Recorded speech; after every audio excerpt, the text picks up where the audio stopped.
You are welcome to our Sunday service from Apostolic Faith Church, Kiambaa.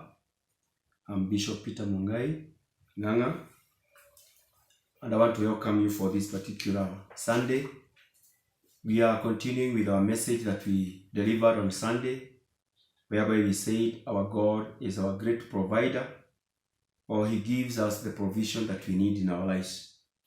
And we explored the life of Elijah, and we saw how he was, by the time there was drought in the country, how he was fed by the ravens, or by the raven, and later on, how God commanded the widow of Zarephath to feed the same man of God until when the drought was over. And I said that this time, whereby there is a lot of need and there is scarcity in almost everything that in our lives, and I say that our God is our provider. And I will continue with the same today, that this God will continue to provide until the day that even this particular plague in our country and in the world at large shall be over. And I will read from the book of Psalms 23. We shall go verse by verse, and that is where our text comes from. That the Lord is my shepherd, I shall not want. And this is what I want to tell my viewers, that God is a shepherd. A shepherd is somebody who takes care of the sheep, and he is the one who knows where they are going to feed, where they shall take their water, and the green pasture where they can get. And the Lord is the way, that's how the Lord does in our lives. He is a good shepherd. That is his work in our lives, to shepherd our lives, to get us out, to lead us the way the shepherd can lead the goats or the sheep. He knows where the green pastures are. He knows where we can get our water. And with David, he has said, I shall not want. These are the time that we can speak of want, because God will provide. He will get us whatever we need in our lives. He will feed us with whatever we desire in this particular life. And verse 2, it is saying, He maketh me to lie down in green pastures. Whatever we need, green pastures, meaning that anything good that God can provide is fresh. The green reflects the freshness in life. So anything fresh that we need, may it be food, may it be money, whatever is our problems in life, this God is able to provide when it is fresh. And the Bible says that He leadeth me beside the still water.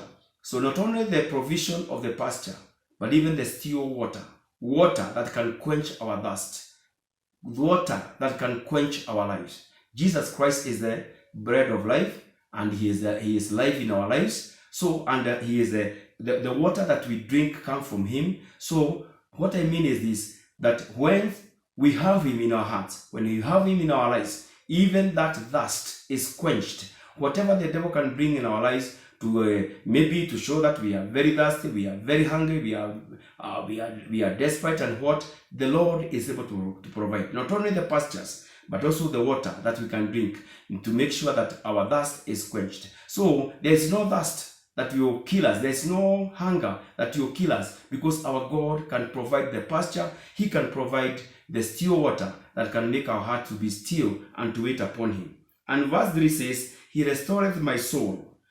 Even our soul, when we are so troubled, we are so anxious of life, we are so, we don't know what will happen. We are not very certain. I have said once and again, we are not very certain of tomorrow. There are things that are happening. The life continues normally. People will be sick.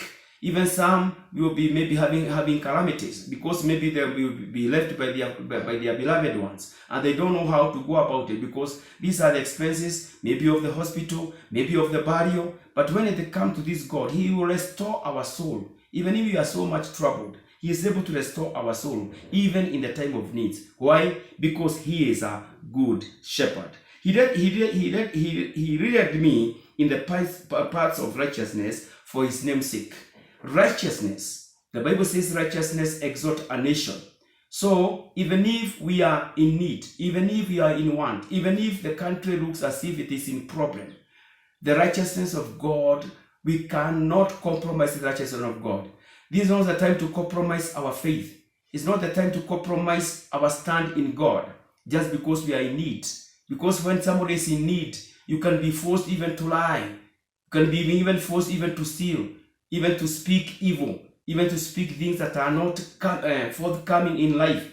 You are not yourself. Sometimes you forget that you are Christian.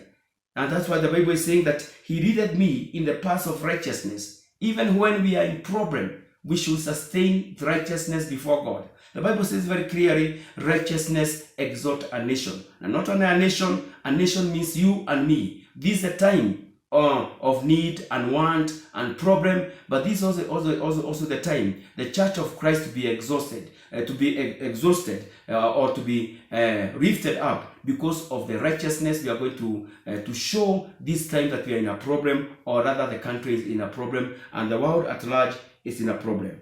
And the verse 4 says, though I walk through the valley of the shadow of death, I will fear no evil. And that's the truth of the matter. This is only a shadow. The country is so fearful, the world is so fearful because of what you're having as corona. And this is only a shadow. It's not a reality. People are dealing with a shadow. Men and women of God should understand that what is ahead of us is a shadow. And a shadow is not a reality of yourself. It's not the true image of yourself. This is only a shadow of death. And the devil, that's how he uses. When the devil brings a shadow in your life, it is fear. He wants to create fear in your life. He wants to create fear in my life, and to see as if this particular shadow is a reality of what the life is composed of. But I want to say this time that this corona, because now even in the environment, even the air, everywhere, we are charged with the spirit of death. We are not seeing as if we are going to live tomorrow. Everywhere we are walking, in our houses, in our social places, everybody is speaking of this particular disease, which is okay. But now we are charging the environment with the spirit of fear. This is also only a shadow. And we should know that even if I walk in the shadow of the valley of death, I shall fear no evil.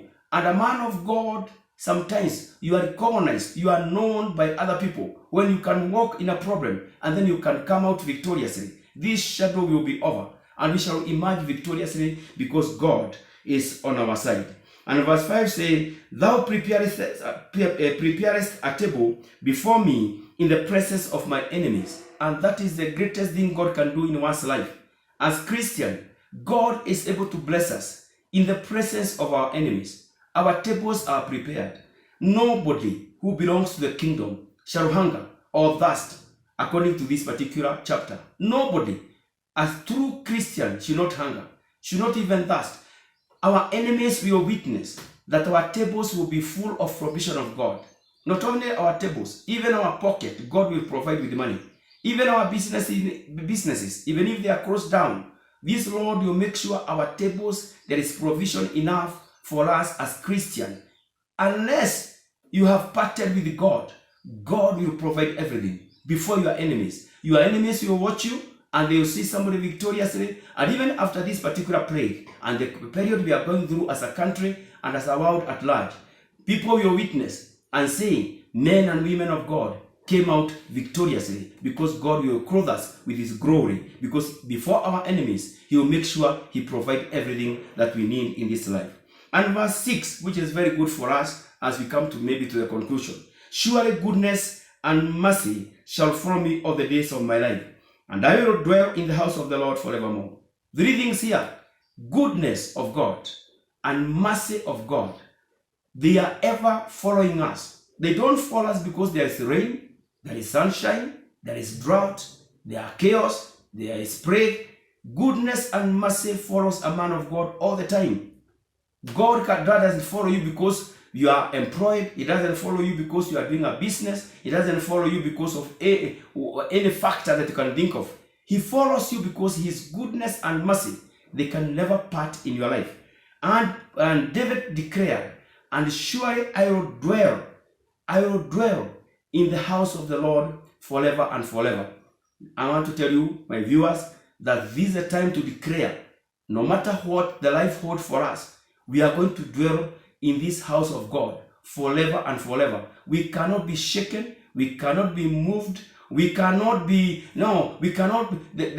fear should not be instilled in us that we fear because of the eventuality of life. No, we should stand still and see the salvation of the Lord. That's what Moses told the children of Israel when they came to the Red Sea, and when they could see the enemies of Pharaoh were behind, and ahead of them was the Red Sea, and there was no way out. And he told them, stand still, and you shall see the salvation of the Lord. It's my prayer today, this particular Sunday, that very soon you shall declare, the Lord has been on my side. He has provided all that I needed, and he is a good shepherd. And you shall glorify him and give him all the glory and all the honor. We thank you, Lord, for this particular Sunday. We give you all the praise. We give you all the honor. We thank you because you are God that provide where there is no provision. And you are a good shepherd, and you shall keep us through even this particular time that we are in want. In Christ we pray. Amen.